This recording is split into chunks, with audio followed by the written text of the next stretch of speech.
Ginataang dawa or kabog ang tawag nito sa mga Bisaya at millet porridge naman sa English. Kakaiba po itong comfort soup food na ito at napakasarap nito. Tara, luto tayo.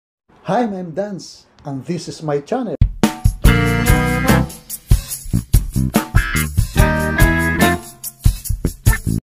Nakabili po tayo ng dawa o millet sa online at 1/2 cup na dawa ang kakailanganin po natin dito.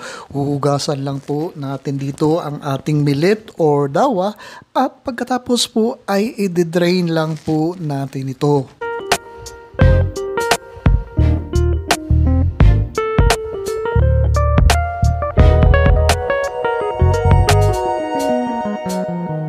At pagkatapos natin ma-drain ang ating hinugasan na dawa ay maglagay tayo dito ng 2 cups na coconut milk.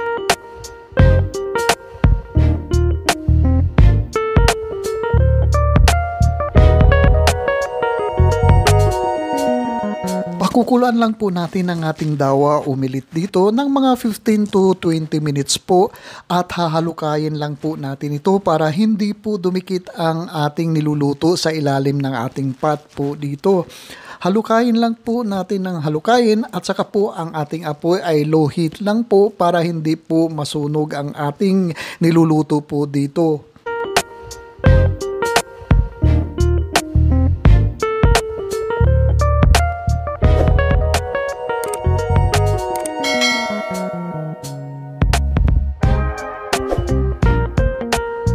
After 15 to 20 minutes ay papatayin na natin ang ating apoy at ihahayaan lang natin takpan at iin-in po natin ng mga 10 minutes po. At habang iniinin natin ang ating niluluto ay special shout out kay Rolly sa Bondo ng Binangonan Rizal at saka kay Tonia's Fusion of US of A, kay Los Biminda David ng Caloocan City at kay Chuna de Leon ng Bahrain. Maraming salamat po sa patuloy niyong pagtangkilik sa aking mga video recipe po dito.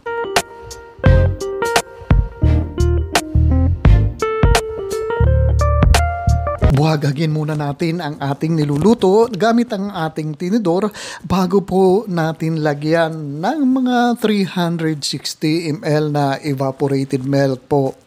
At kung nandyan pa po kayo nanonood sa ating paghahalo, ibig sabihin lang yan ay nagugustuhan nyo po ang video na ito. Paki-comment nyo naman po kung saang lugar kayo nanonood para i-shoutout ko po kayo at ang lugar nyo sa susunod kong video uploads.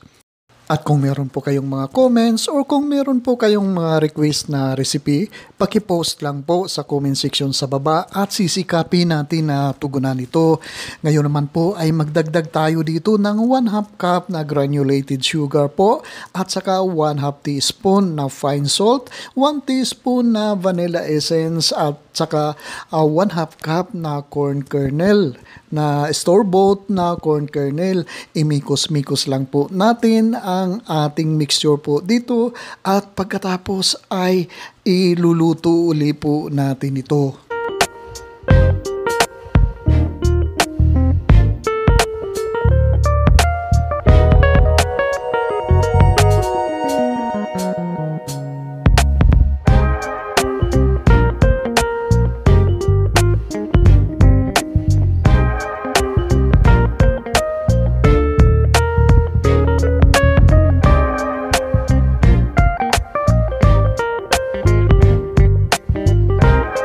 After 10 minutes uli na ating niluto ay halukayin lang po natin ang ating mixture at pagkatapos ay maglagay po tayo dito ng 2 tablespoon na butter at haluin lang po natin ito ng haluin hanggang sa mag-well combine po ang ating butter dito sa ating ginataang millet or dawa.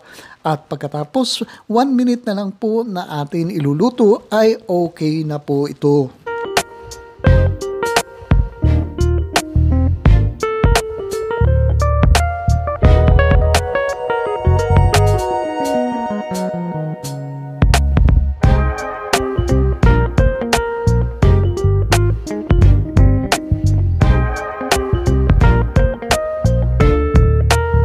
Ito na po ang ating napakasarap at kakaibang comfort food ng mga Pinoy. Ito po ay ginataang dawa or kabog o millet porridge naman ang tawag sa English. Napakasarap po ito at certified rapsa po talaga ito.